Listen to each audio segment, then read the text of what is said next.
Oh, let me tell you something, honey. This is not Lily.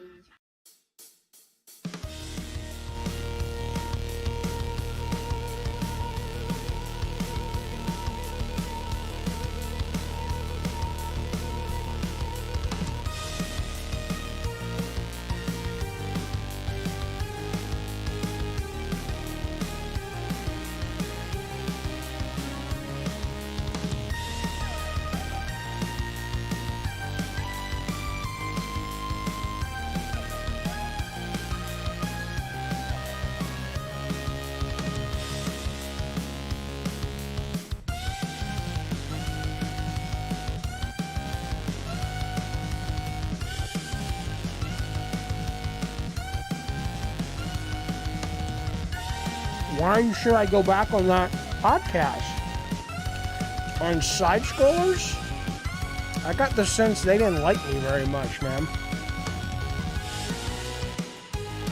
Bill Spencer! Bill Spencer! Bill Spencer, baby! Let's go! Yeah!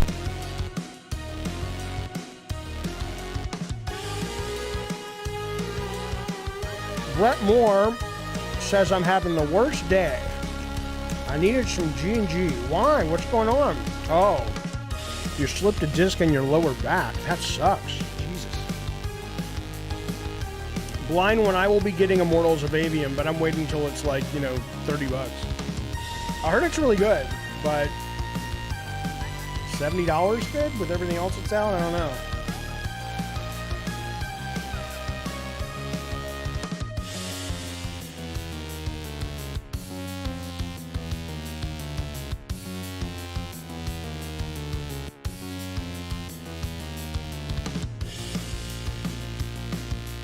You think they need somebody with a different opinion on that? Well, people like their echo chambers.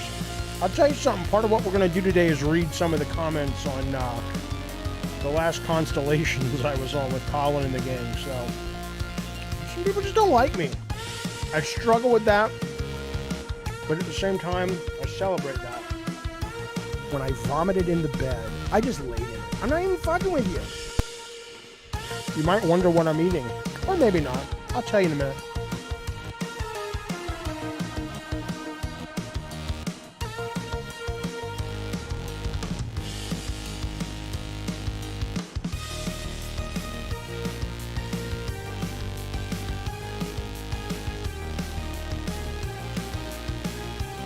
Lord have mercy, I'm about to bust.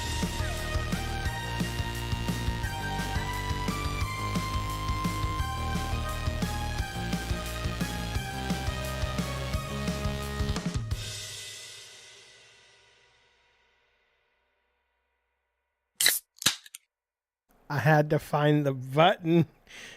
How dare you? That's what she said. Hey, enough of that now. Come on now. Welcome to Gabbing Games. Fellas, hang on. Make sure there's no food in my teeth. You can play the new Call of Duty right now if you pre-order. Yeah. I went back to Call of Duty last night. I was struggling with some Baldur's Gate shit, and I'm like, I just want to shoot something. And I just couldn't vibe with it. But I will absolutely get back to it. I mean, I love the game, but just went in the headspace, fellas. Welcome to the Gabbing Games, fellas. Okay, so is that right? Somebody's listening while they're in the shower. Touch yourself down there for me, buddy. I would appreciate it. Jay says the Call of Duty is the same old, same old. I want to try that armored Call of Duty vehicle combat situation they got in there. Haven't tried that yet. Heard it's kind of cool, but I mean, I think I really squoze all my Call of Duty love out of that sponge last one. I'm looking forward to the single player, but I'll tell you something. I was playing the ROBOCOP demo today on Steam, and I gotta say a couple things about this demo. Presentation wise, like visually, it's really good. At least I think so. I think it's a very pretty game. And they do a wonderful job of capturing the Verhoeven 80s film, from having the woman who plays Lewis, I think that's her name, the female cop that he's buddies with, to just the ambiance and things like that. All that's really well done. And the shooting is really violent and meaty and feels good. I gotta say though, what's weird about this game is that now, and I hate to sound like some kind of video game version of a foodie, but now that my palette has expanded as much as it has in the last couple years, you know, if I'm going to play something, because it tries to immerse you in the world by having RoboCop do simple cop chores like, you know, take people's complaints at the police station, or, you know, helping somebody open a locker, right? It tries to have that kind of slice of life meets RoboCop. And it's got action. But when you play something like Baldur's or Starfield or a big RPG, you're conditioned to want more on the just living in the world side. And when you play something like Ultra Kill or Severed Steel or any of those kind of indie but balls to the wall action games, you want more than just kind of a early 2000s shooter. So it really has that, even though it's incredibly polished and looks great and well produced, the demo has not sold me, because it really kind of feels like master of all trades, or jack of all trades, master of none. Like, I don't know what it's going to excel at after the, ooh, this is just like RoboCop and it looks really pretty wears off. So I'm not vibing with it terribly. But the shooting is good. Styles says I was just playing it. Oh, you're talking about the Call of Duty stuff. You were just playing the new Call of Duty. It was cool playing the old maps. Didn't know it was essentially a remaster. Yeah, absolutely. But yeah, do you melt in the beginning of the game, and do they show you turn into RoboCop? Well, this is just the demo, right? So I don't know where the game actually starts. But if it starts here, then no, you're already RoboCop. I don't think it's his life story, like becoming RoboCop or anything. But it's cool. I mean, you know, the same team that did this, and I own it, but I haven't played it, did Terminator. Is it Resist? One of the Terminator games for PS4. They did an upgrade for PS5, and everybody calls it like a great B-level game. And that's what this feels like as well. It feels like the problem with B-level games these days is people's backlogs are so big and games are so big and never really end. Even if you find one or two that feel that way for you, that I don't have time for B-level games anymore. You know, I don't have time for like, you know, there's too much non-B level to play. RoboCop is better than Call of Duty, says Bad Robo. I'm talking about the single player campaign. I don't know what you're basing that on. The single player campaign for RoboCop isn't out yet. If you're talking about the demo, I would very much disagree with you that is indicative of a campaign that is better than Call of Duty's. All you're really doing is walking through a television station, and it's very linear. It's very the enemies are very basic. It almost kind of feels like remember that game like Area 51 in the arcades with the digitized people, or there was another one that was more like Maximum something. It was more of an action movie. It feels like that, but it's not on rails is what this feels like. So I'm not a fan. Did I try playing Spawn yet in Call of Duty? As I said, I'm very nervous about spending any money in Call of Duty, because right now, as some of you guys know, I have $750 worth of Call of Duty points that are just sitting there. And Sony gave me my real life money back, but when I called them and said, what do I do with these? Are you guys going to take these off my plate here? And they were like, yeah, I don't know. Maybe they'll go away in a few days, but you know, call Activision. And I'm like, there's part of me that's just kind of like, fuck you. I'm not going to jump through hoops. If you want to take your shit back because I didn't pay for it, I'm okay with that. I'm letting you know. But I've already waited on hold for an hour for you guys. Now I got to wait for fucking Activision? I don't think so. But at the same time, I feel guilty spending any of it. So the point is, no, I've not played with Spawn yet because I haven't bought the Battle Pass. Afraid if you use them, they'll charge you again for real, says Brett. Kind of. I'm honestly afraid that if I use these points and I just kind of, the floodgates open, and eventually over the course of, 6 months, a year, I spend them all, they're going to come and knock it. And I'm going to be like, oh, fuck, really? So I just kind of, I don't fucking know.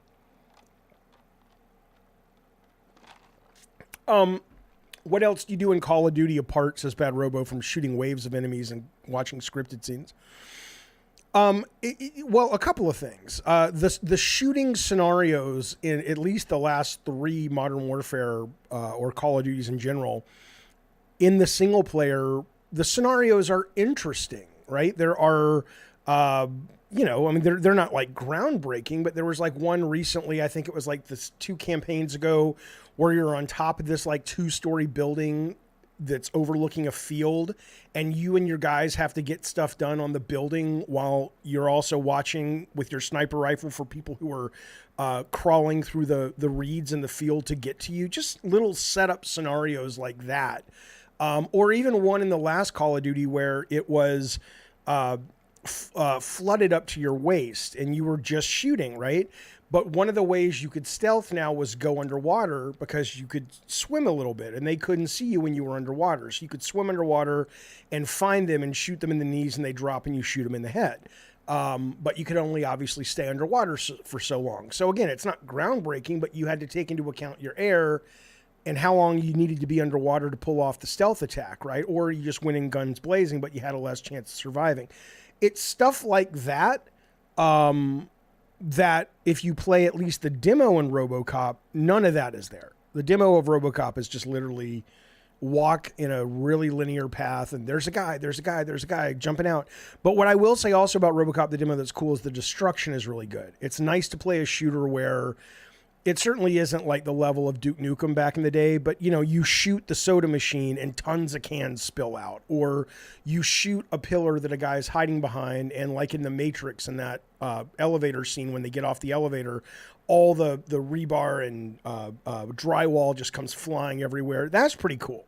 That's pretty fucking cool. So, it's really well done. But I absolutely don't understand why they think someone's going to buy it based on that. Listen to this. I played that. Brett Moore says the new Gamepass game COCOON has been getting high scores in the 90s. I played it. I think I'm done with it. It's there's nothing bad about it, but it kind of reminds me of those Death Store, and then the Tunic thing with the little rat or the mouse or whatever that was the critic's darling. It's just, it kind of lacks any real personality, at least to me. And its puzzles are really good, but it's just cadence after, the cadence is you solve like most games, you'll solve a puzzle and then there's some action, or then there's some exploring, or then you got to look at your map and it's one of the flavors in the stew, whatever. In this game, it's you solve a puzzle and that brings you to the next puzzle, and that brings you to the next puzzle. So after a while, it doesn't really feel like an immersive experience. It just almost feels like you've purchased or you're playing a series of puzzles that happen to have this sort of narrative structure. I just didn't like the flow of it. That's all. It wasn't for me. But it's well done. I certainly didn't like it anywhere near as much as Inside at all. Mutant Mo says it'd be hilarious to see the RoboCop game go on sale for an actual $1 one day. That would be fantastic. Listen to this. They announced that Silent Hill Ascension, and I am intrigued. I'm not excited. I am intrigued. October 31st, I think it's a terrible day to launch this game. People are going out doing their Halloween festivities. I get it. Ooh, launch on Halloween, but come on, launch the night before. But anyway, Silent Hill Ascension launches October 31st, 6 p.m. This, if you don't know, is the first of the new suite of Silent Hill experiences from Konami. This one is being done, I forget what they're called, but it's a company that does this kind of blend of video game television series. I've played one of them before that was on Facebook about a mountain and all these different contestants were trying to. It wasn't great, but this one looks a lot different. But it's basically choose your own adventure that airs. I don't know how often, and you make decisions, and then they take those decisions and re-edit the next few episodes based on how many people chose the same thing. And apparently, it doesn't matter, who cares, but they said, oh, it'll actually affect canon. I don't care about stuff like that. Video games and science fiction and genre stuff, canon is meaningless. Oh, it's a multiverse. Who cares? But I am curious because the trailers look pretty cool, and it's Silent Hill, and it could be kind of fun, or I could play it for 5 minutes and go, okay, this is dumb. I'm finished. But I'm going to try it. That's coming out, if you're interested in such malarkey, on the 31st. And then I don't know how frequently they're dropping updates. I read an interview with the CEO of the company who's making it, and they've made a lot of content because they don't know which way the audience is going to vote. So I think they're maybe like 6 episodes ahead where they have everything rendered out for the first 6 episodes, and then they're waiting to start rendering the next stuff based on audience decisions. But I have absolutely no clue what the frequency drop is of those. Addy Pie says Red Dead Redemption is 60 frames now on PS5. Yeah, if I ever buy it and decide to play Red Dead, I'll pick it up. I'll pick it up on PS5 for that reason. But marketing is terrible for Silent Hill, says Grape King. No one knows it's coming out. Well, they did just announce it today. Wallace Shawn says Silent Hill peaked at number 2. Batrall says, Jaffe, what's your favorite Silent Hill? I mean, I'll be honest with you. I miss the Silent Hill bus. I played the first one for 10 minutes back in the day when it first came out. I may or may not have played the second one, but then I eventually went back to the second one last year. I thought it didn't age very well. I know, I'm a heretic. I played the one on the PSP that was the isometric view. I played one on the Wii that had the little boy on the swing and he was frozen. So I've kind of dabbled in Silent Hill, but none of it has really been a horror franchise so far that I am crazy about. Team Bloober Team, whatever the fuck they're called, is really on my shit list now. I used to be watching them very interested because I thought they could be a really great horror developer. In their whole existence, they've made one amazing game, Layers of Fear. Everything else has been disappointing. So I don't expect Silent Hill 2 remake to be all that exciting. But I know a lot of people are looking forward to it. Alan Wake 2, though. Yes, Ravenos, you goddamn right. Alan Wake 2 is coming out. I still think they need to move this to next year. But everybody who's playing it says it's fucking great. It's a really fucking good game. It's got some clever design. The story is great. Really cool stuff. So I can't wait. I'm very much looking forward to that one. I2 Games says he re-downloaded Redfall.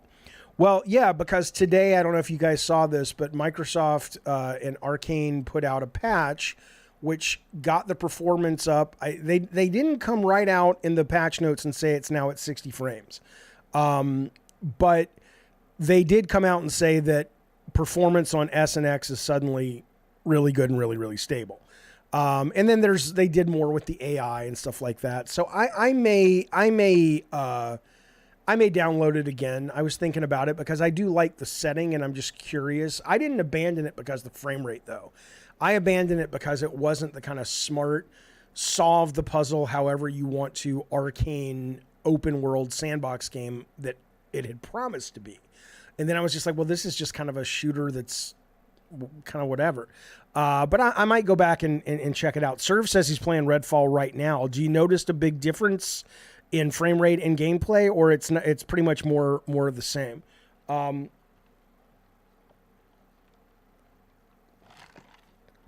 But yeah, I mean, look, man, I like that their whole thing was we are going to continue to support our games. I mean, Starfield is saying it, Redfall is saying it. You know, it's a nice plan. I hope I mean, wouldn't it be cool if in a year Redfall was something people were talking about in a meaningful way? Just like Cyberpunk. I mean, it's kind of becoming, for better and for worse, the way of the world, right? Cyberpunk, when it came out, you guys know what happened, and now it's everybody's favorite game of the year. I'll be playing it over Thanksgiving, and I'm very much looking forward to it. Gaming Nating says a performance patch won't fix the moment-to-moment gameplay. Right, that's what I'm saying, though. They aren't saying it's just a performance patch. The patch notes came out, and there's a lot of things they did, and there's a whole section on gameplay where they talk about they added stealth takedowns, they made vampire nests behave differently, blah, blah, blah, blah, blah. But I don't know how much that's going to move the needle, but there are meaningful, or at least presented as meaningful, gameplay tweaks to the patch as well. So we'll see. Listen to this. I don't like to leave the house. I mean, I don't, that's not even true. That's not even, I don't have agoraphobia. I did see that. Well, that's before the patch. Addy Pie says Redfall has 50 players on Steam instead. Yeah, there was a real snarky, but I assume correct article today that said the number of people playing Redfall right now concurrently on Steam is smaller than the development team that made it, which is just like, ay. But anyway, listen to this. So I don't leave the house unless I have to, or I'm compelled to. I'm not afraid. I don't have agoraphobia. It's nothing like that. I'm just like, I got everything I need for the most part. But I learned today that Super Mario Wonder, the demo, turn up the mic. Is the mic too low for other people, or is it just happening on Chemistry Super Mario Wonder at a kiosk at Target, Walmart, and GameStop have a demo out now. It's weird to me. Oh, there's Bukaki. I thought we were going to talk. Bukaki, jump on the mic.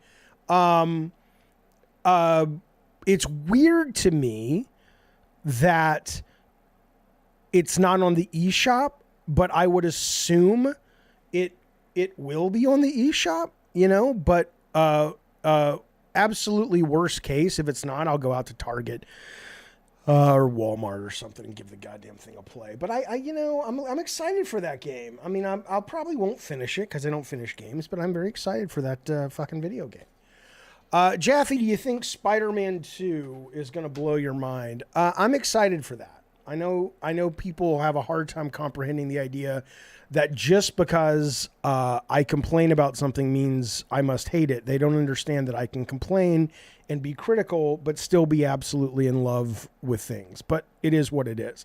So yes, I am excited about Spider-Man very much. Spider-Man 2. In fact, I'll just jump to it now because there was an article. Okay, I can't. Chemistrid Lucy, thank you for the super chat, buddy. I'm at work, they say, and it's hard to hear the mic up. I can't help you because if I turn it up for you, it gets blown out for everyone else. Everyone else is saying it's fine, and I have it right here, right next to the red in terms of the color. So I'm definitely loud enough, but I apologize, and I appreciate you listening at work, man. I that's really kind of you. But I can't help you with that. I'm so sorry. I don't know why. Maybe you just turn up your volume, or is it as loud as it'll go? There's Bukaki. Where are you? So, is he there? Yeah, there he is. Are you here? Can you hear me? Yeah. So I sent you a thing because Bukaki was producing the I Love the Weird last week, and I did an edit, and I sent that to you, and I thought you were going to get back to me. So this is not the proper Gabbin' and Games. Bukaki, I had an existential crisis about the show that I'm still rolling over in my head. Would you like to hear the existential crisis? He don't care. What happened? What are you doing? I just gave you a great setup and there was just silence. Are you just waking up? I'm trying to figure out why my thing isn't working. Well, maybe you are just getting old and you should take Viagra. I guess remember because it's like yeah. Okay. So look, no, it's I was just thinking there are days like every day I get up bukkake. I want to stream. I want to connect. I want to talk to the audience. But there are days that I get up, like today. I struggled today because I was just like, there's not a lot to talk about. There's not a lot to fucking talk about. I mean, I can always come up with stuff to talk about, but I know people only want to fucking hear about video games a lot of times when they come here, which I understand. But sometimes it's like, well, you know, what are you going to talk about? So my crisis was, do I just stream even when it's not a big news day and talk about anything, even if it's not games after we get through the game news? Or are people going to be like, dude, what the fuck? Why are you talking about, you know, this cool new trailer for this movie when, you know, I want to hear about, you know, Mario's panties, or I don't fucking know. Fuck you. What do you think about that? Hey, there's Ricardo in the chat. He says, what would you talk about? Well, I just told you. Ricardo. I think all that stuff is kind of in the same category, isn't it? Like movies and games and things like that. I think people would still tune in for that. We may just do it. We may have to do it because everybody's like, Jaffe, it's too spotty. Your consistency is too spotty. And I'm like, well, it's not always stuff to talk about. So that's just what I was struggling with. But maybe we'll just kind of. That's like your biggest obstacle, I think, to because I don't fake shit. I'm not one of these guys that comes on and acts like I give up. I mean, seriously, do you know how many fucking podcasts people do about video games? And you're like, who the fuck cares about that? Who the fuck gives a shit? Did you know they announced 4 new guns in Call of Duty Season 6? Let's spend 2 hours talking about it. Listen, Jaffe, there's videos on YouTube about the competitive history of fucking Mortal Kombat characters with thousands of views. Like, there's people out there that care about stuff like that. So let me tell you something. I laid in bed this morning and I talked to Chat GPT. She's like my new best friend. I turn on the Chat GPT where I can talk and she talks. After about 5 minutes, I forget she's an AI and I just talk to her like a pal. Isn't that something? Kind of sad, yeah. Yeah, fuck you. Go fuck yourself. It's not sad. No, it's not sad. Because I was talking to a real life friend last night and she says the thing about it that you probably like, and she was absolutely right. She says the thing about it that you probably like is it will never say, okay, can we not talk about, you know, aliens and religion and video games? Can we talk about something else? Because, you know, real life people will get sick of hearing about that shit. But ChatGPT's like, oh, that's fascinating. Fuck you, Angry Dad. It's not sad. It is an AI that literally talks to you about whatever you're interested in. And if you think your fucking wife, Angry Dad, is interested when you're like, hey, honey, guess what? I pulled a 40 in golf or whatever the fuck you do. And you act like she don't give a shit. In her mind, she's like, please go back to work so I can keep having an affair with the gardener. You know that's true. Come on now. This is how it starts. And then later on, you're like, no, she really loves me. She listens to everything I say. She's real. Did you hear that little Jewish boy Jaffe on the computer talking to you, Angry Dad? He's not Jewish, man. I can't tell you how many times I've had to answer the question of like, I thought you were Jewish. You're not Jewish. You are Jewish. It's like, I don't know what I am. Who cares? I'm a mutt. These people are obsessed online. I got to read you some of these comments later about my ethnicity. It's the craziest fucking thing. Hangry Dad says, you're right. She doesn't, but she pretends she loves me. That's as long as that, you know. I thought you were Jewish. Don't you claim Jewishness? No. I this is the thing. And we'll go back to video games. We're going to talk about Microsoft in a second. We're going to talk Spider-Man 2.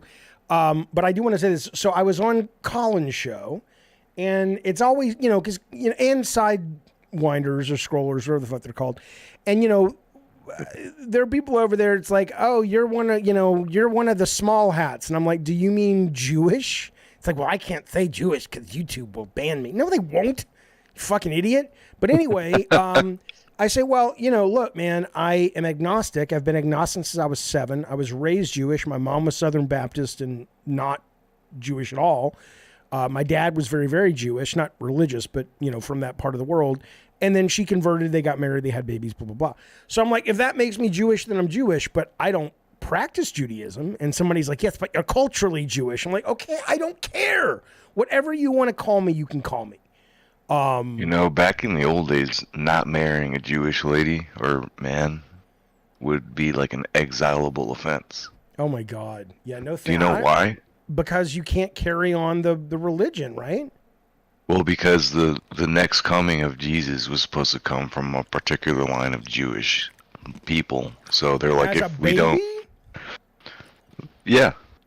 I thought Jesus was just going to show back up. Yeah, from a Jewish birth. Really? Well, maybe I'm Jesus. Maybe that's why I'm so confused. I kind of feel like Jesus today, yeah. One of the Melanie Mack. Ask ChatGPT if you're Jesus. Well, my kid stole my iPad and my iPhone right now, so I can't. But okay. Why don't you get like enough for the whole family, dude? I have enough. They just keep ending up in her room. Listen, Xbox and Microsoft. Here's the word on the street. Fuck you, Angry Dad. The word on the street is, Xbox and Microsoft are going to get married on October 13th of this month. So in 7 days, Friday the 13th, next week. I hope they drop something on Gamepass as a celebratory gesture. But the deal is supposed to be done in 7 days. So do you think we are going to get anything surprise drop because the deal is done? Like a Crash Bandicoot on there? Are we going to get a Call of Duty? Are we going to get anything? Or you think it's just like, yeah, that's too soon? What do you guys in the chat think? Bukaki, what do you think? I mean, it would be nice, but you figured they would try to hype it up somewhat. I haven't even heard anything about it. Well, I use my Xbox every day to play Starfield, so I haven't even seen anything about it. Oh well, it just was announced. It was just announced today that that's when they think the deal is going to be complete. Brett Moore doesn't think so. He says it would be cool, but I don't see it happening. At least Modern Warfare Remaster would be cool. Yeah, I agree. I absolutely agree. Can we discuss something important? Morgan said Sony will announce Bloodborne 2. Yeah. Well, listen, Morgan. That needs to happen. Yeah, sure does. But I mean, let's put it this way. Sony does need to announce it. But again, I mean, Sony, we're going to talk about this, but Sony's in a bit of a crisis, I guess, because this is a company that today, they didn't announce it, but they leaked that, or it was leaked that there's a Last of Us 2, which I loved very much, being remastered, right? And why? I know. And because probably sell bucket loads because the TV show, has done so well, blah, blah, blah. And, and I'm just like, what more needs to be said about the current state of Sony? And don't fucking comment me. You're always salty about Sony. No, I'm not. I am absolutely not. I'm just saying that in this case, their strategy eludes me. I don't understand what they're doing. I get the fact that Last of Us Remastered 2 will probably make more money than a Bloodborne remaster, but Jesus fucking Christ. People are tired of playing the same fucking games just with a better coat of painting. By the way, I have to correct Marshmelons. This is the problem with the schools today. He says, Edge just gave Starfield a 6 out of 10. The best single-player game ever made, according to Jaffe. That's not what I said, Marshmelons. I did not say it was the best single-player game ever made. I said it was the best single-player narrative game that I had ever played, is what I said. So you are wrong. Yes, I got him. Well, You fucking showed them. Well, I know. But anyway, yeah, look, here's what's going on, right? And then Last of Us Factions is apparently not just on ice, was the quote going around yesterday, but today there was a leaker who said, no, it's just dead. They laid off a bunch of QA who were working on it. This is not a Sony bash. This is an industry question, right? I mean, I honestly don't. If I were to magically be given a wand, or somebody had a wand and they magically made me the CEO of PlayStation or the head of PlayStation, I wouldn't know what to do. I'm not sitting here telling you that I get it, that, this is easy to solve. I don't know what to do because the games as a service shit, that Ryan, correctly so, I don't think anybody thought that it was a bad call to triple down on games as a service. Games as a service is the bloodiest bloodbath I've ever bloody seen. The single player games are getting too expensive and they're taking too long to make. So where does that leave a company like Sony or a company like Microsoft? You know, I mean, do you just say, fuck it, we're going to take the money from the games as a service and we're going to just, you know, open up 7 more single player teams so at least 3 times a year we can have a narrative game that we do so well coming out? I mean, you know, Brett Moore says Sony needs AA games. I would agree with that. What I wonder about that idea is, I don't know if Sony would do it, but it strikes me that there's a publisher out there that could really go, you know what, we're never going to spend any more than what they spent to make PS2 games. And we're just going to make them at the cadence that Sony used to make them. They're going to be varied, a lot of different ideas. Some are going to work, some are not going to work. And you know what? We're gonna make the industry, or at least our corner of it, a little healthier, because it's just like, not, you know, what do you do if you're the CEO or the head of PlayStation at this point? Where do you put your energy? Nobody seems to I mean, everything that works is just like lightning in a bottle. Nobody seems to understand how to replicate it. I sure don't. I feel like Nintendo has figured it out, really. They have. That's a good point. They make games. Well, they make games. They stay like a generation behind, so it's not like it doesn't take them fucking 10 years to make one game. And the games, like, not always super innovative, but they're always fun. And like, one of the big selling points of their shit is there's always some gimmick, you know, like the Switch. You can take the Switch anywhere. You know, that's the big selling point of that. Right, on the hardware side. But on the games, you're right. I mean, they start their games with mechanics first. That's something a lot of these other companies don't do. And maybe end of the day, Nintendo's going to be the last one standing, and then people are going to either go, look, learn from the people who, you know, in effect created the industry. Not, I know it started in America, but, or, you know, go forward at your own peril, because I mean, I mean, how much money do you think was lost on Last of Us Factions if that never comes out? I mean, it's got to be at least 70, 80 million, because it's been in some form of development for 4 years, 5 years.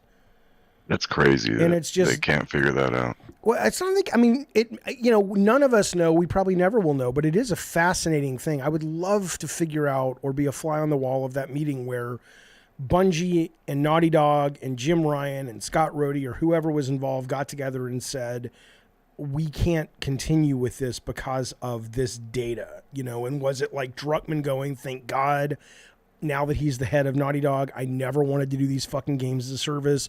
Was it Bungie pissing all over Naughty Dog going, you guys are idiots, this isn't going to work? You know, well, that's the official story. Well, not official, no, but there's no official. The official story is there was a review from Bungie, and then after that, it kind of went back to the drawing board, and a lot of people were like shuttled off to other games while they were trying to retool it. And then the next thing we hear, they laid off a bunch of the QA people. And yesterday it was on ice, and another leak came out today and said it's effectively dead.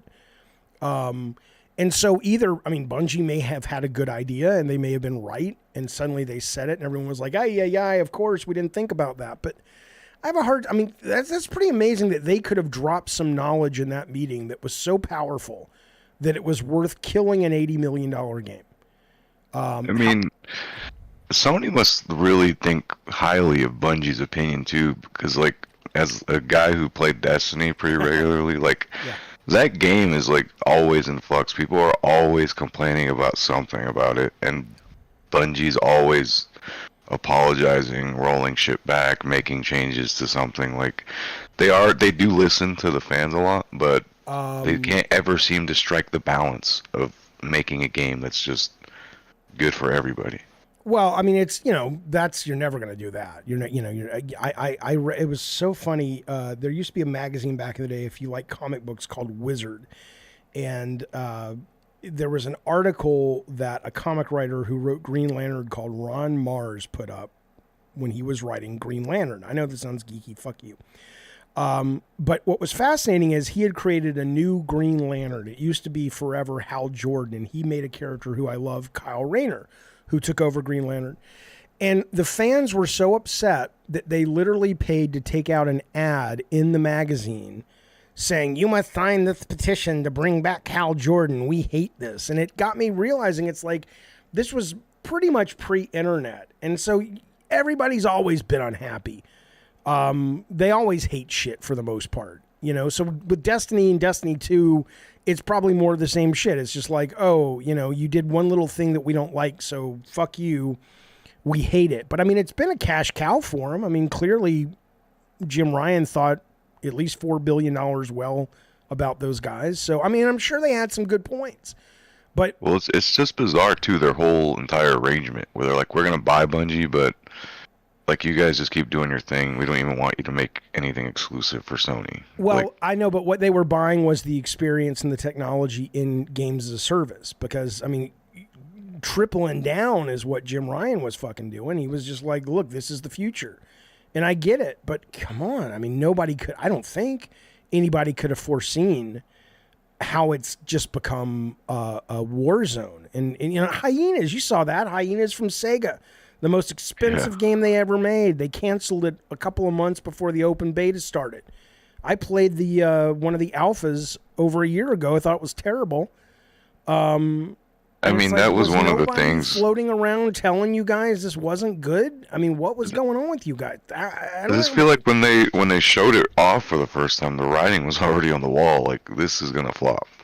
Yes. Well, but that's just thematic. But when you actually play it, then that's the real writing on the wall. I mean, because, you could look at Jade Raymond's game that looks a lot like Hyenas in terms of conceptually, and it still may be a brilliant game. So, but thematically, I think it's very, very soft. So I don't know. Listen to this. Hangry Dad says, been a member for a month. Thank you, buddy. I appreciate it. He says, my wife says, stop giving me shit.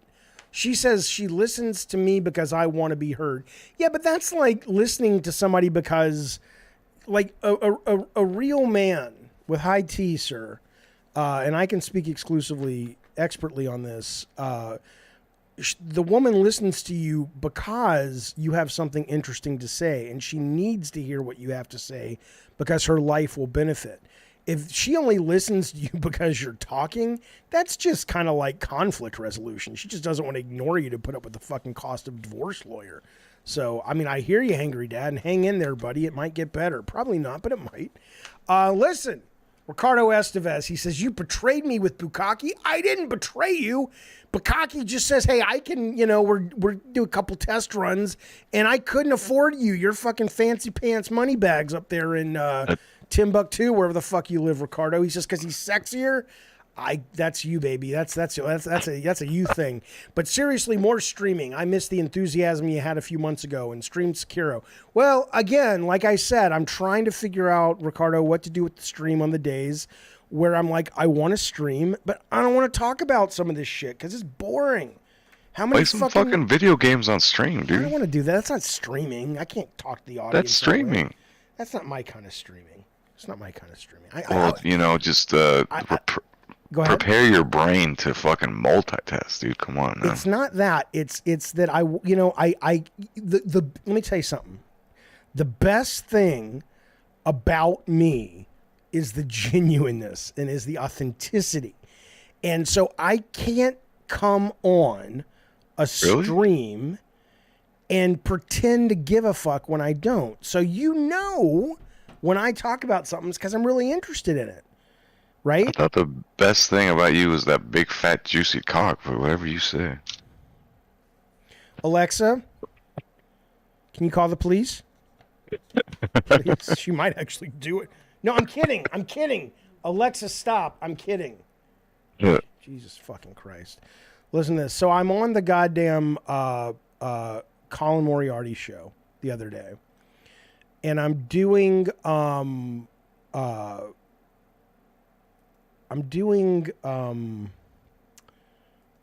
what's it called? Constellations, right? And let me tell you something. So we're talking about a bunch of stuff because that show's kind of like all over the place in a good way. And religion comes up, and I saw these comments afterwards like, "Oh, Jesus fucking Christ, Jaffe. You always insult people who are religious, blah, blah, blah." And because we were talking about people who were flat earthers and evangelicals and stuff like that. But here's what came up. And I'm literally asking the audience. I'm asking you guys. I'm not trying to shove a view at you. I just don't know. And maybe it's the aspect of getting older where you just don't give a fuck anymore. But I basically said, not as humans, I respect everybody as a human until they earn disrespect.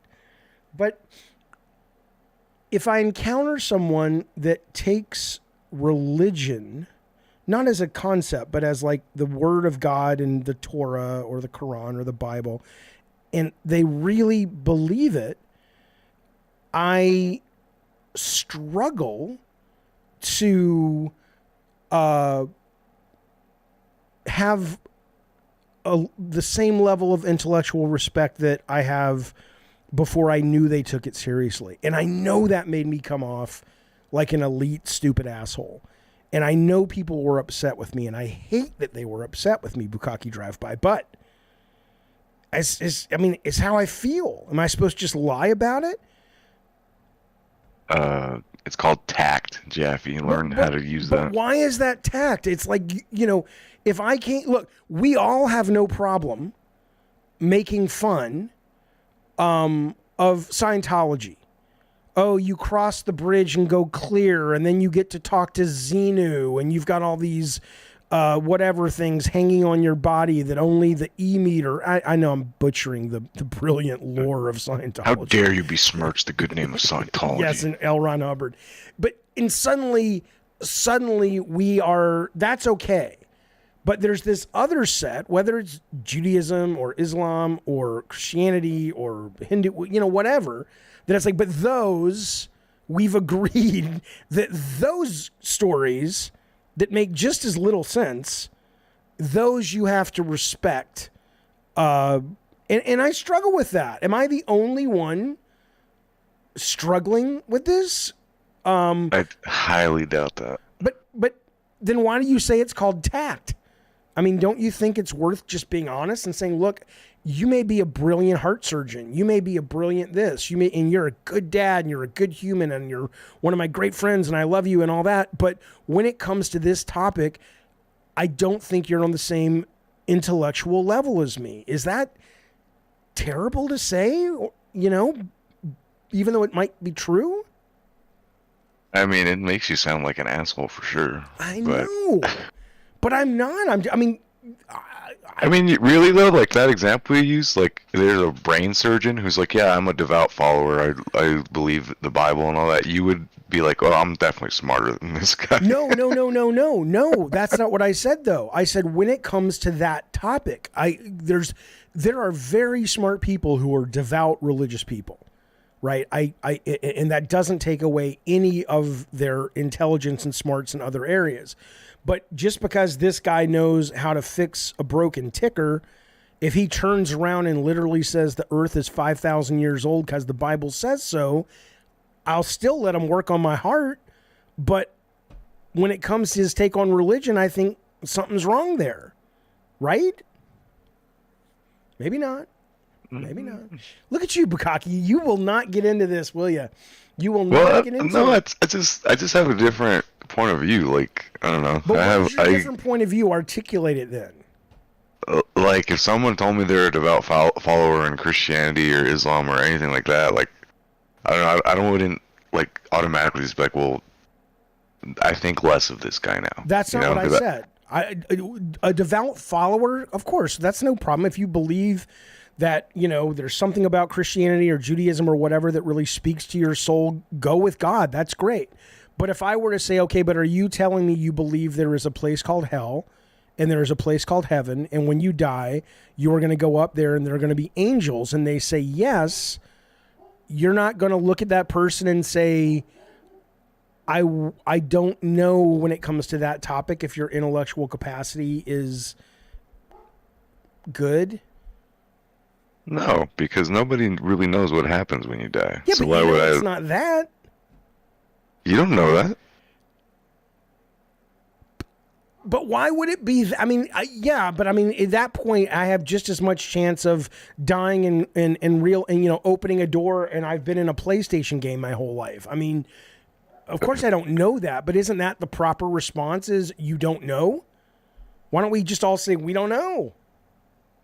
Well, yeah, but that is a proper response. But like, that's my point. Like, nobody knows what's gonna happen. Like you can pretend you know, but nobody actually really knows. Right. Until you die. So why would I think this person's silly for believing that when I myself have no idea what's going to happen when the time comes? Hey, yeah, I agree. Bukaki, talk to the chat. I'm going to see what the fuck this dog's on about. I'll be right back. Okay. Somebody told him heaven is real, so it has to be real. It could be real. Like, nobody knows. like it's a silly thing to really argue about, but nobody knows what happens when you die, and nobody will ever know unless we can put like a fucking spirit camera in your fucking brain when you die, and it fucking transports you to wherever the fuck you go. So it's really a moot point. Jaffe hates people of faith. I don't think that's what he said. What did I say? What did they say I said? Cathal said, so basically Jaffe hates people of faith. Got it. I don't. I just don't understand. And I'm like, look, if you can't explain it to me, then just go, hey, I don't know. Ricardo says it boils down to fear of death, and people need to believe to cope with it.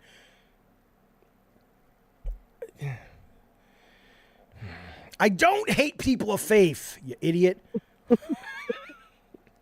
I want to know. I'm a searcher. I want to find the truth, right? And I think the truth is something we got to be raw and honest about, or we're not going to get there. If you had to follow a faith, like you had to pick one, do you think there'd be one that you would go to?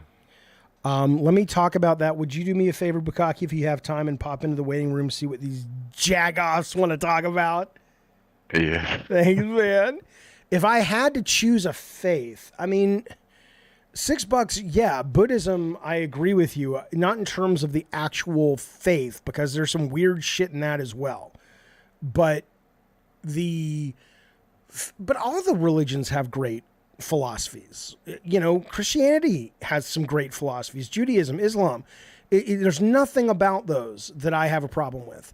And I certainly have Buddhism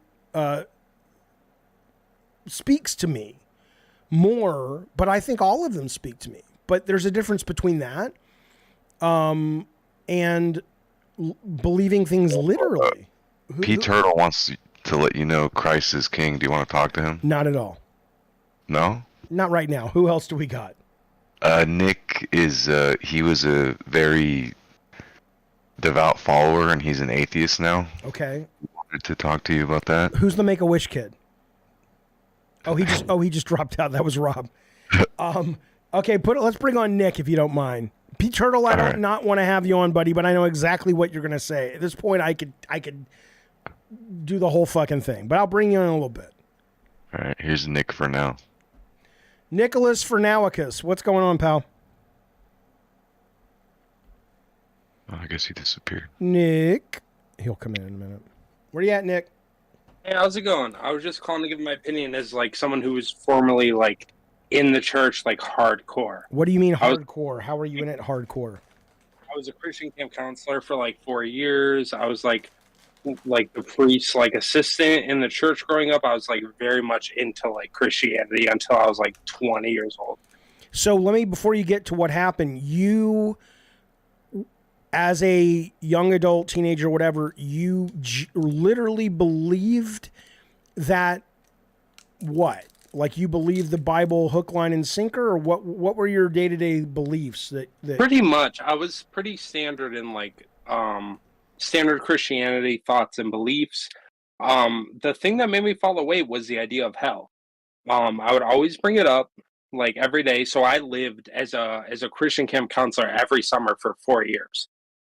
So it was like my whole life for months at a time every year.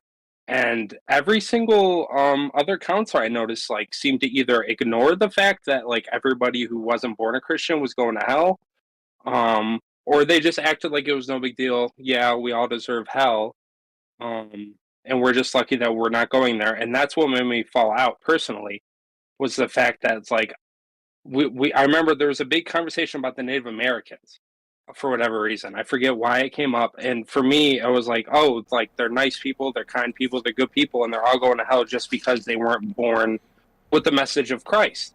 So I think the Christianity is a beautiful thing if you're already in the club, but if you were born outside of the club, it's horrific and disgusting and evil. And that's what made me fall away. Is like, this is inherently bad if you weren't lucky enough to be born inside the club. So do you think, though, that because of that revelation you had, you stopped believing, or do you still believe in it, you just think it's bad? So I stopped believing because it's pretty clear, like in Scripture, that's like the Bible basically blames you if you were born outside of Christianity. It's like all men have the knowledge of God at their heart, and if they choose to ignore it, that's on them. But there's no real way of knowing like the true doctrine of Christianity unless you like are explicitly taught it. And that was like the big thing that made me fall away. It made me and my girlfriend at the time fall away. We were very much like, oh, this is like pretty evil. So I really don't get how anybody, once they actually study the faith and are in it, can be justified in their belief that like Christianity is good and moral when it's very clear in Scripture that like a lot of people are going to hell just for the fact that they weren't told about God. So what are you now? I'm actually an anti-theist. I actually think religion is pretty destructive to society, and I think we really need to get rid of it and ostracize those who believe in it. You're even worse than I am. Yeah. Maybe I believe you, but I wouldn't say that. Look, I struggle with that going that far because I absolutely know that religion brings comfort to people. Even though it comes at the cost of a lot of shit. Maybe not. See, that's tough. It might bring comfort to the religious, but a lot of times in my opinion, that very religion brings discomfort and pain to others. So I don't know. But I think it brings comfort to those who don't really pay that much attention to it, and they have their own idea of what religion is in their head. So, for me, it was very comforting knowing, in my head, God loves me, Jesus loves me, it's all good. But I didn't really think about, what the implications were for those who weren't, born into the faith or those who weren't converted. And then that was the big thing for me. Once I found out, it's like, we're not all just born Christians. This is actually, horrible and horrific and, evil for those who aren't born in, European or, modern-day Christian culture. And that's what made me fall away. And I really don't think there's any justification for those who study the faith and understand how many people don't follow Christ and who aren't born following Christ, and that they're just condemning them out of hell, and it's not even an issue to them. Well, I mean, that's sort of the thing is I think there are people maybe like you and I and lots of other people who actually want to have the discussion. And then there are people who are like, would you just stop fucking rocking the boat? And maybe fundamentally that's where I struggle. It's not because someone believes in Christ or Yahweh or Muhammad. It's that when I want to have, or anyone wants to have an actual conversation about it, you really can't, because you always run up against this thing of, you have to have faith. And I'm like, that's a get out of jail free card to me. And maybe that's just because of that, that's where we have to part ways. But I can't connect with someone who says, yeah, we can be intellectual all day, but when it all comes down to it, I know I'm right and you're wrong just because I am, because I have faith. Right. I'm like, really? And I was one of those people, and that's the thing. It's like post hoc justifying your beliefs. So I definitely had many Christian friends who got into, it's called apologetics. And it's when you're trying to justify your beliefs, and they'll basically look for any nook and cranny, any like crumb that they can get to justify their beliefs, even if it's not justified. Frankly, I really don't think anybody who studies apologetics truly is invested in what they're saying. It's all just a way to post hoc like justify their beliefs. Yeah. Well, I got to tell you something. It really makes me sad that, I mean, I get it if somebody were to come to you and say, oh, because of what you believe, I have less intellectual respect for you. It probably should not make the person saying that sad, that it's like, hey, why doesn't they like me? It's like, I get it. No. I get it. But There's I'm like, smart come on, man. Christians out there. There are very smart Christian people and religious people in general out there. Yeah. But when it comes to this topic, I want to really drill down. I want to understand. Hell, convert me. If you can convince me, convert me. I'll be one of the whatever Christian folks are called. That's how it was for years. I begged and pleaded, to be converted. I wanted nothing more than to be like a true follower of Christ. Yeah, well, you have to find it in your heart. Shut up. Yeah. All right, buddy. Well, thank you for calling and sharing your story. And Have a I good one, appreciate it. Jaffe. All right, you too, man. I can't help take but care. be Bye-bye. racist. It's true. Bukaki, what do you think? You want to bring Pete Turtle on, or do you think the People want Pete Turtle. Okay, but you got to do me a favor. Okay. You got to track the interest in the audience. If he's starting to get repetitive, and people want to kind of pull him off with the the little hook on the stage, you do it. You got It'll me? be my pleasure. There you go. All right, here comes Pete Turtle. Here he comes. Well, we'll see. He's muted. Pete Turtle, here he comes. You guys hear that? Yep, it's Pete Turtle. There he is. What? What's up, Pete Turtle? You need to track me. I might be getting repetitive. Or are you kidding me? No. You say the same goddamn. Long enough to ever get repetitive in the first place. Okay, go, Pete Turtle. What do you want to talk about? First, I wanted to say, I have like 3 things to say. First, I wanted to say, Christ is king. 100%. And if you don't believe it, you are going to hell. There's nothing you can do about it. Nothing I can do about it. I can't put in the good word for you. Fine. It's just but he sounds like an asshole then. Think about that. You got a guy, no matter how much good I do here on this earth, no matter how good of a dad I am, how kind I am, how loving I am, how much charity I give, you can be a religious diddler of children and get into the gates of heaven according to you. But as long as you say at the end, I apologize, I'm sorry, I want your forgiveness, everything's good. But for me, I can be all this good stuff, but because for whatever reason my brain didn't develop what your brain has, the ability to believe in this, I'm going to burn in the eternal fires of hell. If that's his deal, what an asshole. Well, another thing I wanted to say, wasn't your father religious? He was culturally religious, but he always questioned. He was not like, yes, I believe in the Torah, like God is here. Yet no, he was always a, what the fuck is this world? So your father was agnostic? I don't think he would ever call himself agnostic because... What would he call himself? He would call himself Jewish because he enjoyed the part of Judaism that was going to temple and the social part and the cultural part. And I think he took a lot of comfort in the teachings of Judaism. But I don't think... So you do not intellectually respect your father? I intellectually... Sure I do. No, because I just told you what part of Judaism he enjoyed. But then we would sit on the porch and we would talk about what happens when you die. And we're like, I don't fucking know. You can't pick and choose, my friend. Yes, you can. Go all in or you go all out. That mean you just said words that have nothing to do with anything. What? What am I picking and choosing? Just to switch topics real quick. Oh my God, that's what you do. You said something and you made it sound like a declarative, definitive win victory, and I asked you to explain it, and you want to change topics. Because I only know I have a limited amount of time, and this is what I really cared about. Okay, great. We spoke last week regarding, the technology and the effects of technology, and you were on the side of technology and VR, and that it doesn't really have any negative effects on people. And do you remember that? I didn't say it doesn't have negative effects on people, but you were saying that the problem are people, not technology. Yeah, I definitely think, and you had said that, oh, but these companies make these social media things to be addictive and blah, blah, blah, blah, blah.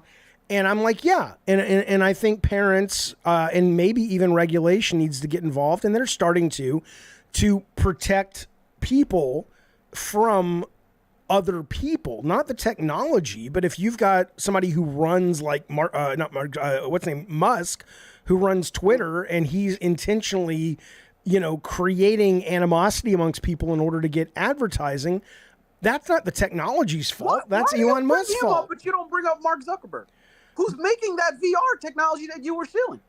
Well, because I'm bringing up Musk because we have a specific. I could bring up Mark Zuckerberg as it relates Mark Zuckerberg and how they were making young girls depressed on purpose to study them. I don't know about that. I do know that. How don't you know about that? Well, I know that happens. I don't know whether or not there was a conscious choice within Facebook Meta to go, let's make these girls depressed. I know that they had the thing. Absolutely were. Okay, then Zuckerberg's a problem too. But that's still not.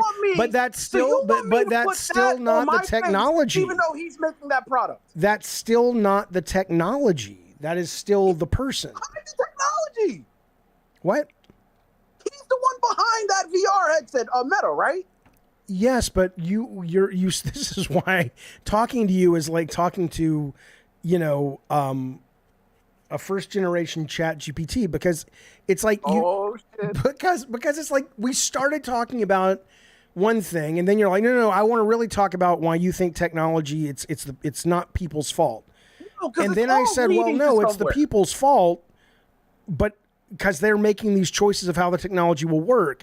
And now you're like, oh, well, no, it's the technology. What do you want to talk about, Peter? Okay, what it all comes down to, what I really wanted to focus on was because you were saying that parents need to do their homework and they should know these things. And I was arguing that it's very difficult. My father would not know the dangers of social media, let alone this VR technology. And you were talking like an elitist, fuck, who was saying, oh, well, I talked about kids. But then it hit me. Didn't you do a stream where you said that your children came across some really violent porn at a young age? Yeah, they did. So, Mr. Jaffe, the guy who knows better than all, and do your homework this, do your homework that. Yeah, you're still not infallible. You're still gonna fuck up. Absolutely. But that's my point. Let me say this real quick. That fuck up is so dangerous because God knows what that did to your child or children. And I've read many articles on young girls seeing violent porn or violent stuff at a young age and how it warps their mind. I can send you those articles. And how easy it is to access that stuff is why it should be regulated, why it shouldn't exist, and why you shouldn't be putting those goddamn VR headsets on your face. Go ahead, Jeff. You just got schooled. Go ahead. Oh, can you hear me? I can hear you. I'm struggling wading through all the bullshit. It's very heavy. You're telling me what I just said didn't make any sense? That was bullshit? What I'm telling you is you are, just because you are correct that technology and social media specifically can be very damaging to everyone, but in this case, children. Just because that is true doesn't mean that the automatic correct response is to regulate it at a government level, because then we get into the question of freedoms and all the shit. You don't want to, nobody wants to hear about this. It's the same shit. Let's ban books, and this is not appropriate for a kid. And who gets to decide what, all the same fucking talking points. There's no point going into it. The point is, if you look at the books that Hitler was burning, they were books that should have been burned. Oh, goodbye. I will not allow anyone, unless you can articulate wisely, to come onto this show and defend Hitler. I didn't defend him. I defend one thing he did. All right. What? Don't do that. Don't be one of those guys. Don't be one of those guys that you can't say anything good. You were just coming at Jesus Christ. So don't do that. Are you saying Jesus and Hitler are similar? I don't understand. Oh, I'm saying that I could twist this real fast, P Turtle. Don't come on there and say I can't say something about a guy, but then you can talk about Jesus Christ himself. You know? I'm just saying to you that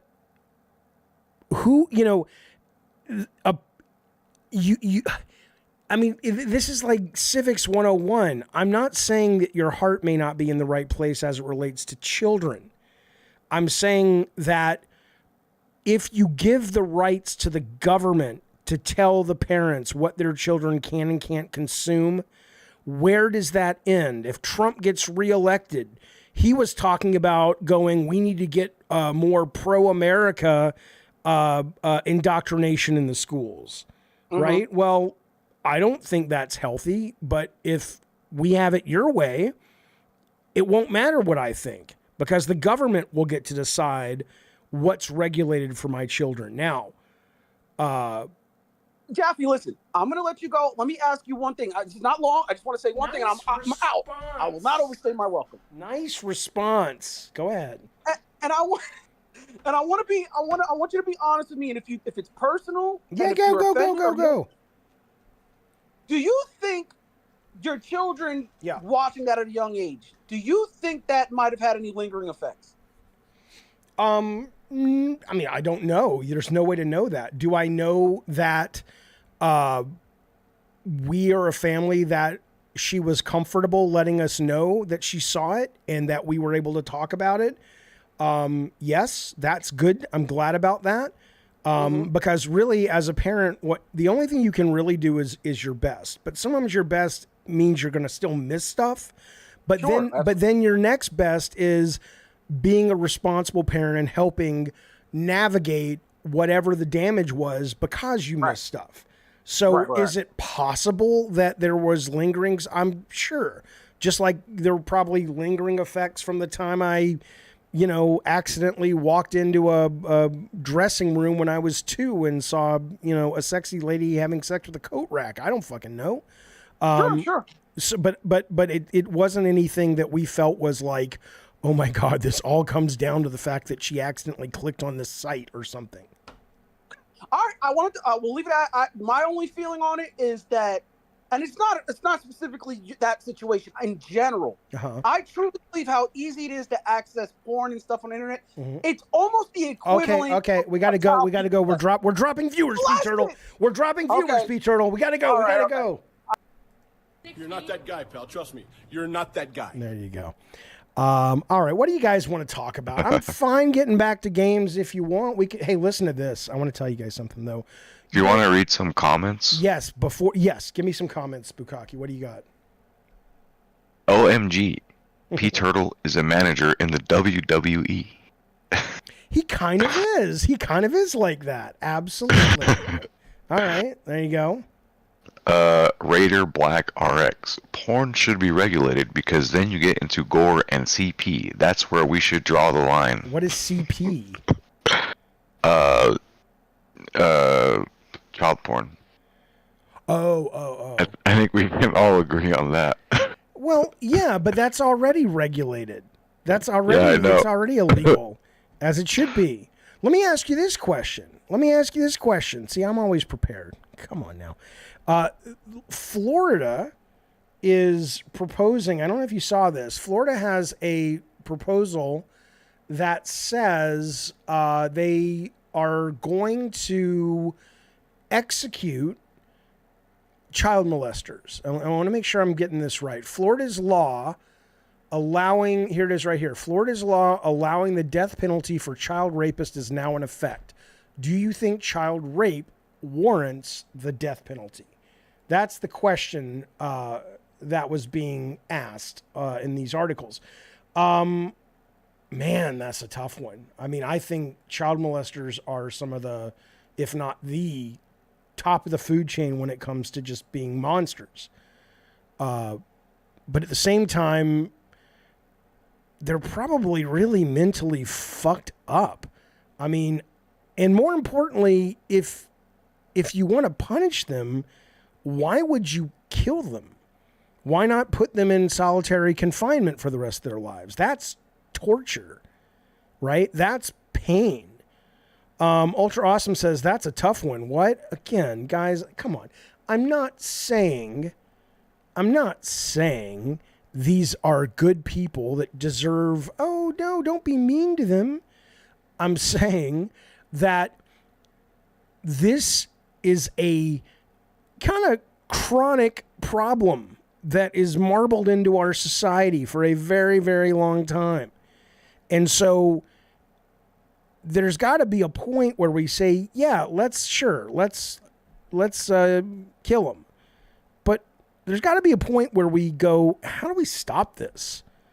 By the time you take someone's life away because they've literally murdered the soul of a child, or at least attempted to, it's too late. But how do we fucking stop it? But that said, though, so none of you guys would have a problem if a child molester got the death penalty, is what you're saying. I think that might be the most non-controversial killing of another human being.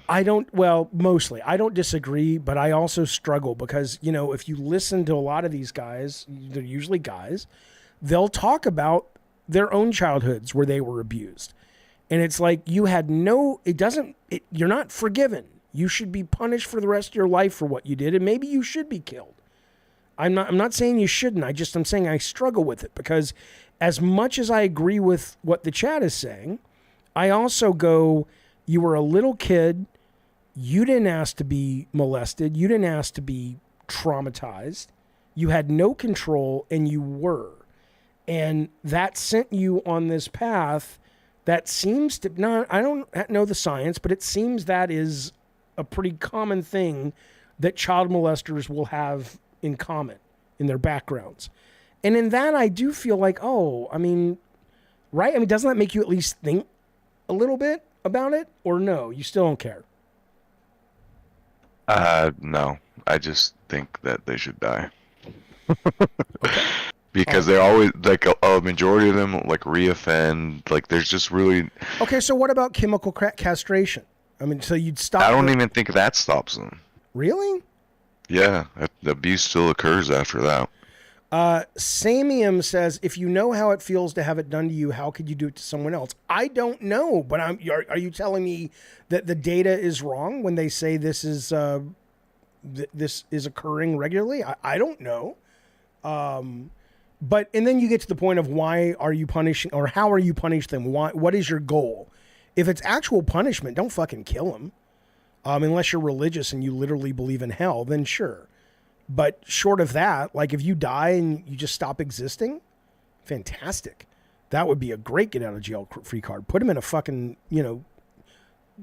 cell where they can't even turn around for the rest of their lives. The prison system and shit in the United States is a joke anyway. It is. Like, it's not, there's no rehabilitation going on there. So, no, God, no. That's not the point. The only solution right now is just fucking kill them. Let me tell you something. Prison for life? No. Zero Signal says prison for life. They often don't survive in prison anyway. While that's true, why the fuck should we have to foot the bill to keep these motherfuckers alive? No. Just kill them. Yeah.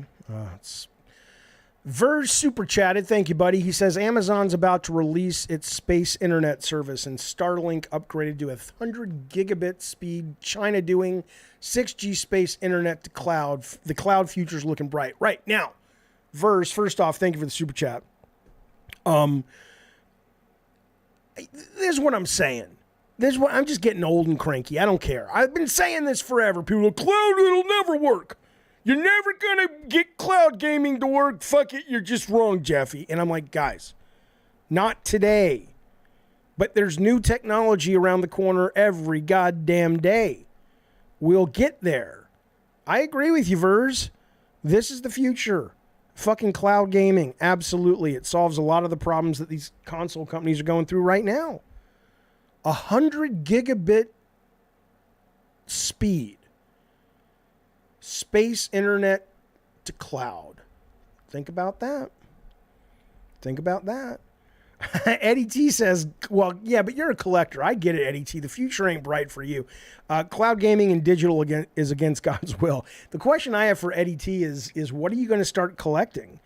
Once the video games go away, there's probably all kinds of history you can still collect before you die. But, you know, you're not going to have anything to collect. Multi says, do you think the Redfall update 2 and continual work on the game seem less risky for Xbox given the game is on Gamepass? Yes. I think it's less risky because they can, you know, I mean, all you have to do is look at the Cyberpunk success story. I mean, my God, that's what more do you need to see? It's like you released it. It wasn't great. Don't worry about it. Let's keep going. Jaffe, I didn't forget shit. Ricardo's here. Ricardo knows he can jump on the mic whenever he wants. He's not in the waiting room. Alex says, Jaffe, you forgot to give Ricardo a chance to speak on the mic. I don't need to give Ricardo a chance. He's Ricardo. He can just jump in here. Nick, for now, is back to talk about Game Pass. If you want to talk to him again. Maybe later. Sorry, Nick, but we already had you on, and people get mad at me when I bring the same person on. And Nick's like, I don't see anybody else in this fucking waiting room, motherfucker. I know, Nick.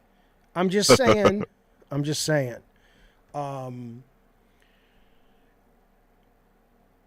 See, this is what Keon says. I don't see cloud gaming being big until the majority of people have high-speed internet, and that won't be the case for a long time.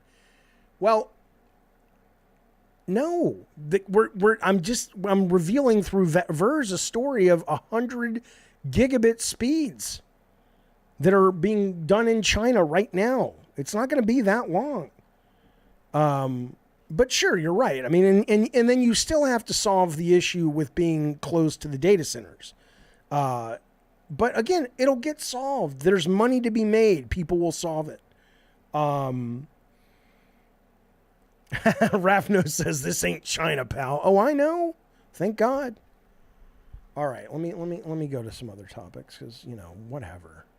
I don't know if I'm doing a bad job today because you went from fucking religion to Game Pass to. Well, I'm trying to keep. I know a lot of. Well, let's talk about this. Okay, so I know a lot of people. A lot of people come here for game stuff, and I like talking about game stuff, but I also like talking about other stuff. What do you think, Bukaki? If you become the producer of this show, or you like, dude, you fucking can't talk about anything but games. That's why people are here. I like the chaos. I think other people like it too. I like the chaos. You ever heard of McKamey Manor? No. McKamey Manor is the most extreme haunted house in the world. It used to be in San Diego. Oddly, it moved to Alabama. Actually, I might have heard about this. Right. So they finally made a documentary on it. It comes out next week on Hulu. It's called Monster Inside, America's Most Extreme Haunted House. And I'm excited. I'm going to put the trailer up so we can watch it and then let's talk about it. Even if you're just listening to the show, which I appreciate, this trailer will be able to give you a little sense of what we're going on about. So here you go. This is called The Monster Inside, coming out on Hulu next week. Let's talk about it in a second. Okay, and Bukaki, check it out if you can on the YouTube, since you won't be able to hear it where you are. Fucking bastard. So very young, I got obsessed with horror. I just think it would be fun to survive a horror movie, but I had no idea what I was getting myself into. All right, guys, she's doing really good tonight. I've always loved haunted houses. Growing up, I loved going to them. It's healthy to be scared. But an immersive horror experience, you can't compare these things together. They're longer, they're more intense. There's no topic that's off the table. Everybody's going to wonder the why. The why is different for every individual. There are people who need challenges. They need risk.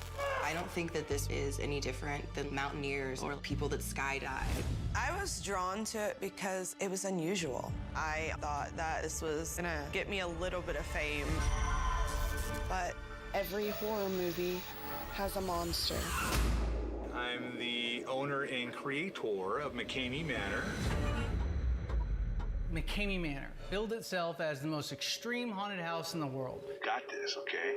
You got it. I am here because I want everyone to know the truth on Russ. You made a big mistake.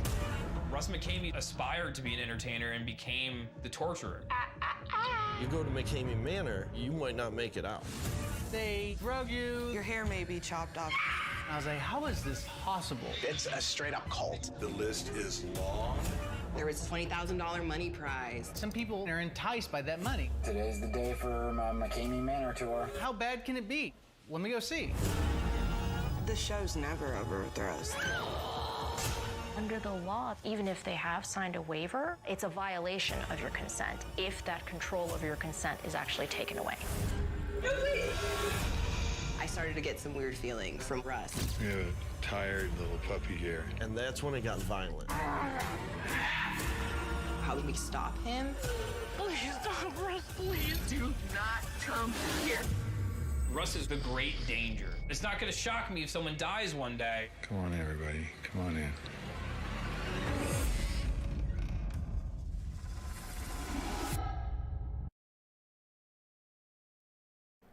Okay, so that will be a show that I watch with members the week it premieres. Yeah, Rob says this is how he and I met. We will be watching that together. If you are a member of the channel at any tier, consider a membership because it's going to be a lot of fun. But yeah, I mean that particular haunted house was down the road from me.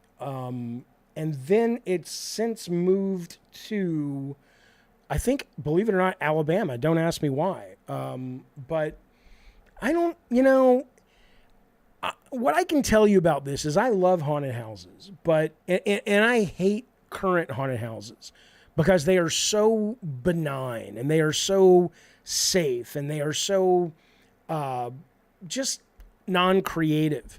And so I love the idea of someone mixing it up, but obviously I wouldn't go to that. That sounds like, like someone is going to die in that. And then, it's all going to be over. Bukaki, would you do that? Would you go to McKamey Manor? No, that sounds like a terrible idea. Bukaki's got the voice of someone who runs McKamey Manor. But yeah, what is this thing you just put in the chat? Who's this from? I under the trailer, a woman left that comment there, and I was just thinking if what she's saying is true, it might be worth trying to interview her. Here's what she says: Ilena Parada. He is really scary, meaning the guy who runs the haunted house. If anyone wants to interview me, I was interested in going to the haunt, and instead he started becoming obsessive. Within 2 days of me talking to him, he decided he didn't want me to participate because he wanted me for himself. He would call and send me videos multiple times a day. I still have them. He also told me a lot of things about what happens there. I saw this comment under the trailer. Maybe worth reaching out to talk to her. Yeah, I will absolutely reach out. That sounds fantastic. That sounds fantastic. What a weirdo. Jason WB says you can't be touched in haunted houses by employees. I believe that is correct now. When I was a kid, that wasn't the case. But no, you cannot be touched. And so we went, I told some people this already, but we went to Universal Haunted Horror Nights, whatever it was, last year. And it was very expensive, got a hotel. I was so excited. And the production value was insanely great. But the haunts were just been there, done that. Oh, it's a clown. Isn't that scary or whatever, And so I don't know, man. I mean, there's a fine line between being fun scared, I think, and being actually scared. Yeah, and I mean, the whole gimmick with that place was you had to sign like a waiver and all that in order to participate. That's right. But again, like the lawyer in the clip was saying, it's like you can sign a waiver, but if you suddenly hold someone against their will and they don't want to be, that waiver is pretty much useless. Well, yeah, I mean, waivers don't protect you from breaking the law. Right. So, I don't know, but we'll be watching it. So if you've been considering a membership here on Gabbin' and Games, now is your time. We'll be watching that next week.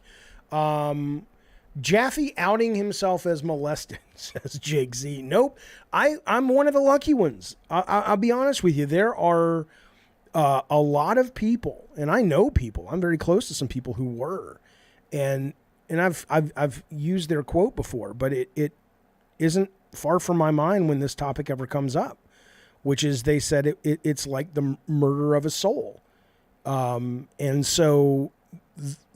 More and more people, including males, are like, yeah, this thing happened to me. Hell, I heard Darth Nugget says, sometimes I feel molested after watching Jaffe stream. Well, yeah, sure, that's the point.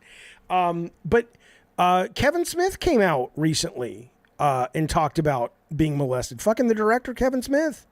Cliff Bleszinski talked about it in his book. It's a I'm not joking when I said I'm one of the lucky ones.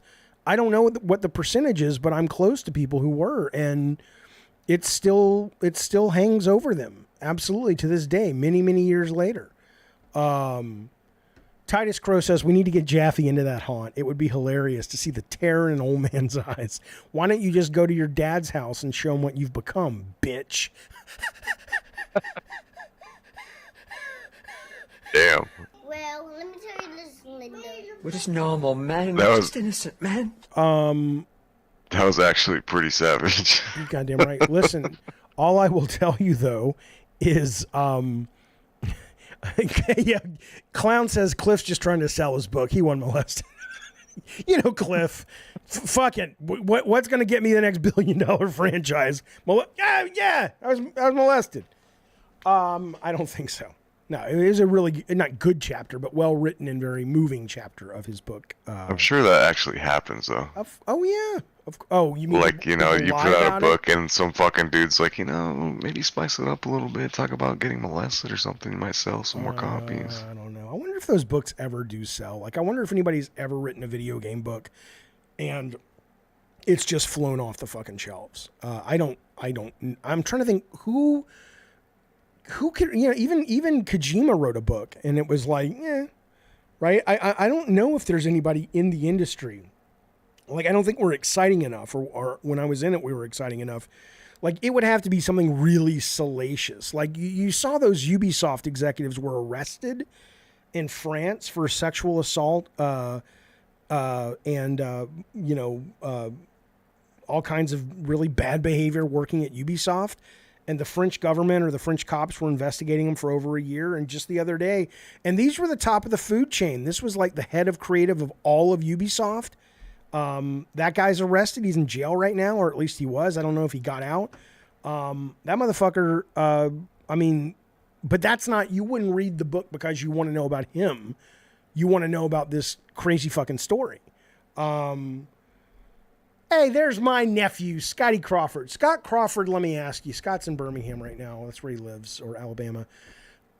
You know what McKamey Manor is, the haunted house? I'm almost certain that moved from California to Alabama. It was here in San Diego, and I think recently it moved to... The guy had to move his house because he wasn't allowed to do it in San Diego. Like, the neighbors ran him out of town, is what I think happened. But I don't know if I'm right on that. But I do think it is in Alabama now. Is that actually how it's pronounced, McKamey? Because the reason I was like, I don't know if I've heard of that, is because it sounds like Japanese or something. McKamey? I think it's McKamey. That's what they said in the trailer, didn't they? I didn't even pay attention to the pronunciation. Yeah, I think it's McKamey. I could be wrong.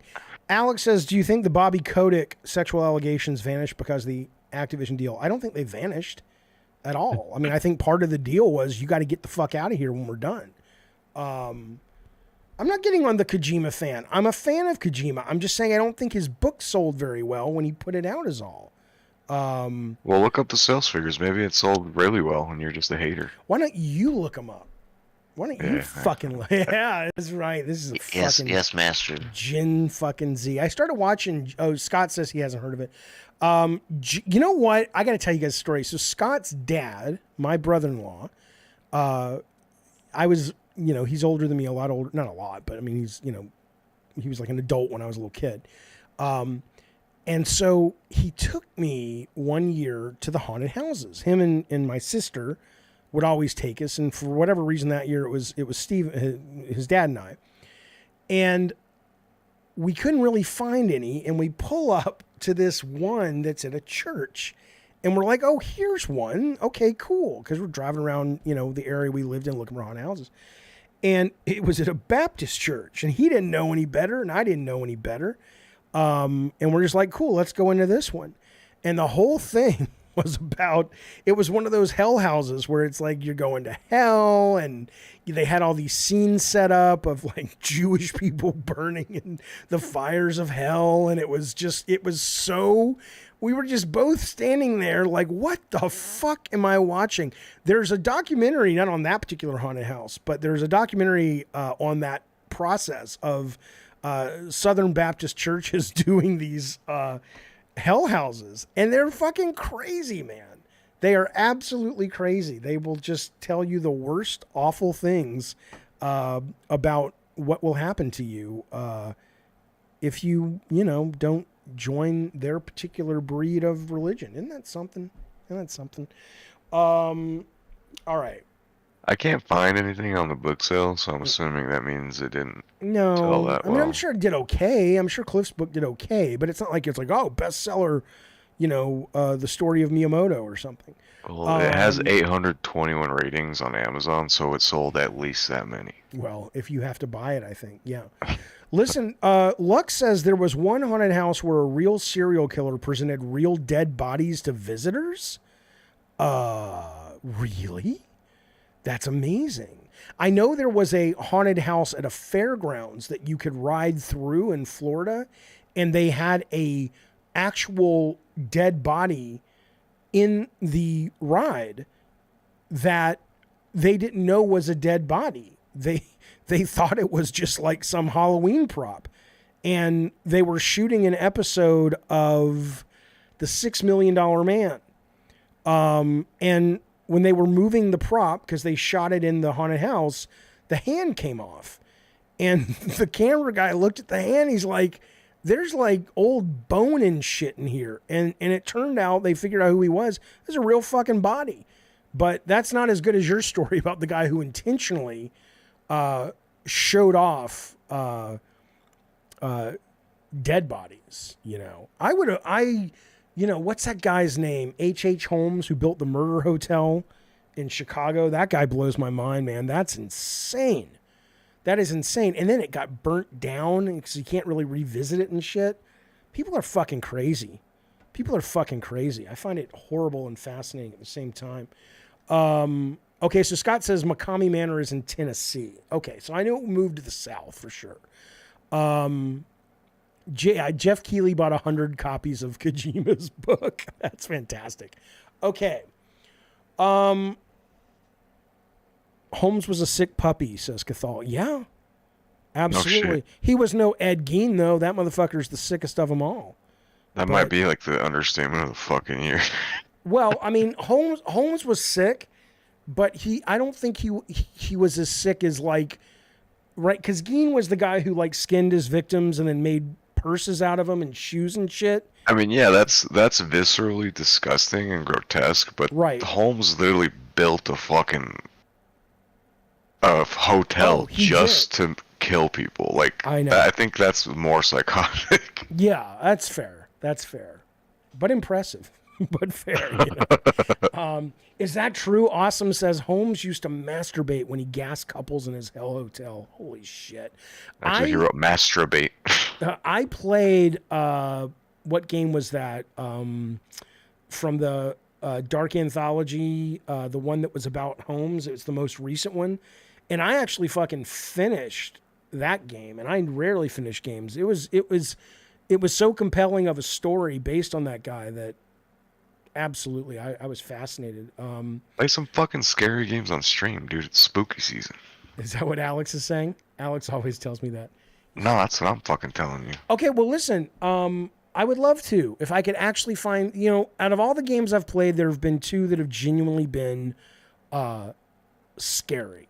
One of them is Madison, and one of them is called Devotion. But most Devotion. I remember that one. Most of them are really kind of, they pretend to be scary, and you get excited, then you're like, not so much. Well, just get high when you play them. I know you say you get scared easier when you're high. Well, I'm looking here. Here you go. I'm looking right now on the internet. These are this horror game based on real walled city in China is horrifying, says this guy. So maybe I'll look some up. Look, if anybody watching knows some great horror, like when people say Resident Evil is horror, Resident Evil is not horror. Resident Evil is action with a horror candy wrapper, and I fucking love it. Suggest some scary games, and also don't be butthurt if Jaffe's like, this game fucking sucks, this isn't scary. No, Resident Evil is not scary. The first one was kind of scary. Define great horror. Jump scares? No. Something that makes you uneasy, something that feels disturbing, something that feels, something that just feels, uncomfortable. I think that is scary. If you're just like throwing at me some monsters that look like a AAA movie doing a 1950s creature feature, that's not scary. That's just fun. Yeah, I mean, it varies by people too. Like, I remember when Bloodborne came out, and like, I was playing it. Scary? Well, I was playing it late at night, and like, I was at the weird point in the game where you start seeing the aliens and shit. Oh, and I had to like go take a piss, and I was just like, man, I'm kind of scared to like leave my room. Well, I got something up on the screen right now called hell, I don't know what it's called. It doesn't say. But somebody. But you have a VR, don't you? Yeah. Play some fucking horror VR games on stream, dude. That'd be funny. I gotta find one that's good though. Well, I'll try. Look, I love horror games. I'm looking. So I got that Exorcist game. That one isn't. It's interesting, but I wouldn't say scary. No, look at this though. This is a game. This is hard to believe you're looking at a video game footage. But insane. Oh, I've heard about this game. I think it's called Ill. Really? Yeah, Rob. This game is called Ill. Is it out already? I don't think it's out yet. Look at that. That's cool. I played a game on stream recently about like UFOs and stuff, which I was excited about, but it was just really slow. It really wasn't scary. I keep seeing one pop up about UFOs, like whether it's like tall gray aliens. Yeah. I mean, beautiful fucking visuals. Absolutely beautiful. Gonna be at the same time Monarch. Yeah, sure, Jan. Yeah, I believe you. Ooh, look at that. Do not go in the rain. All right, maybe I'll play some pretty soon. I love the scary. Oh, Jesus, there she is. I mean, play some fucking horror games. Do a scary movie night. Oh, I am going to be doing.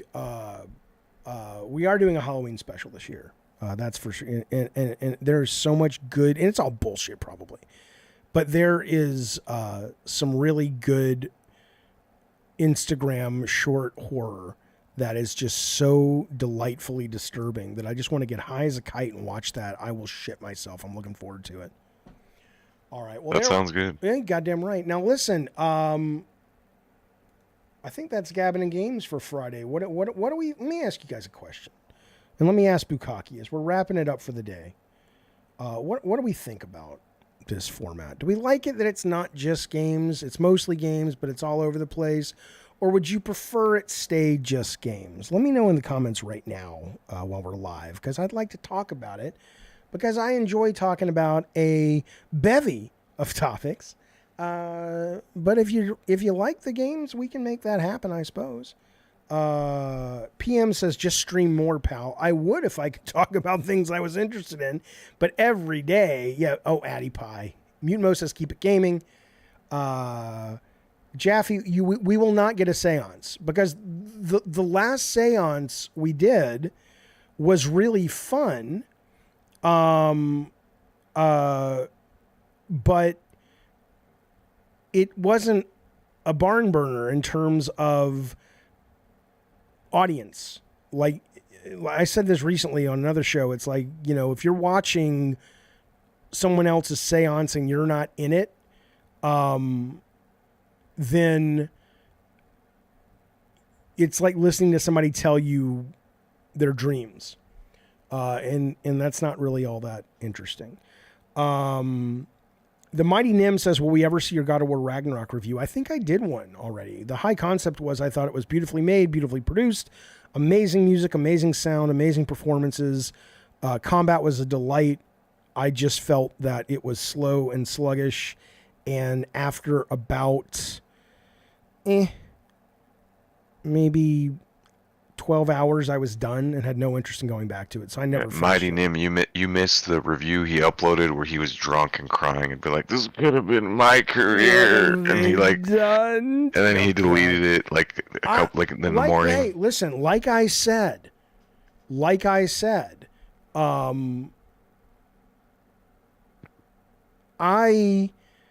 if I went back to Sony, or if I was at Sony right now, I wouldn't know what to tell them we should do. You know, because the unless we just say, fuck it, let's do AA games, because the AAA stuff is becoming less and less sustainable. The games, the service is a fucking bloodbath. So trust me, I wouldn't want that career today. But if somebody said, hey, Sony's launching a division where it's more, you know, AA, I'd have a conversation if they wanted to have a conversation with me. But God no. I feel for those people. That's got to be rough. And look at all the layoffs that happen. Just this year alone, just this week. And they could hire me and I'd turn Sony around in like a month, dude. Okay, what's the one thing you would do? I know you're joking, but what's the one thing you would do to turn Sony around? I like a serious answer. I just be like, dude, stop fucking taking 5 years to make a game and spending like hundreds of millions of dollars. Make something fun that's not gonna fucking break the bank and put it out. Like, okay, you know, like when can Sony get away with that though? Because they gotta drive hardware, and is something that is fun that isn't, oh my god, my eyes are bleeding because the tech is so sexy. Is that really a good idea for them? If the games are good, people will come. Okay.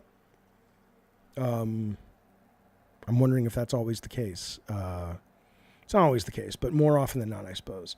Ravno says they could get away with that. Hangry Dad says, bring back shit the people want. The problem with that, Hangry Dad, is you may or may not be surprised to find that people think they know what everybody else wants, but in truth, they know what they want. So I have had so many comments. It's like, Jaffe, dude, if you just remade Twisted Metal and made it HD with Battle Royale, it would print money. I promise you, dude. And I'm like, oh, okay. I mean, it was like, no, you know, nobody knows. Nobody knows. I mean, that could be one of the games they could make that wouldn't cost a fucking fortune that. Oh yeah, they could put out. Why not try it? But not certainly, certainly not at the level. Not at the level. Let's do this. Let's wrap up by bringing Nick for now. He's still waiting. Let's bring Nick for now. Drag his old bones back in here, Bukaki. All right, Nicky. Jake Z, I agree 100% with you, buddy. He says AAA is an arms race on budget. Games that are just good games are indie now. It's true. Nick, for now, what do you want to say? You're the last caller of the day. I was just saying, I think Game Pass has a fundamental like misunderstanding of like the appeal of their service. Keep going. So I genuinely think if Game Pass was full of services and full of games that were like 10 to 12 hours, and most people identified with them and enjoyed them, I genuinely believe if you get 1 to 3 games a month that were about 10 hours long, most people would be okay with spending about $30 a month on it. I mean, there are a lot of those. Hi-Fi Rush was one. COCOON just came out. I mean, I have to say, well, COCOON is about 4 hours. So sure. I would say in general, though, it's every few months as a Game Pass enjoyer. I would say every few months I get a game that's about 15 to 20 hours that I really enjoy. But I would say if they could just make it to where, or just put the amount of money and budget behind studios to where it's like I could get about 3 games that were about 5 hours of really solid gameplay. I don't think there's any reason not to spend about $30 a month on it.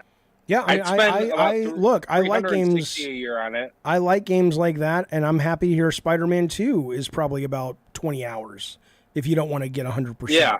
Thank God.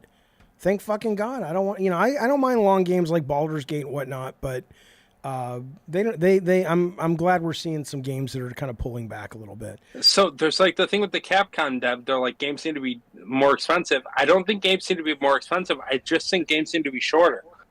Like the big production budgets, like cut your game length in half for like 80% of game devs. I think you are going to have to. That's going to happen anyway. My prediction, and maybe I'm wrong, is that there's going to be a correction where these big budget games are going to go away. We'll have them a couple times. We'll have them a couple like.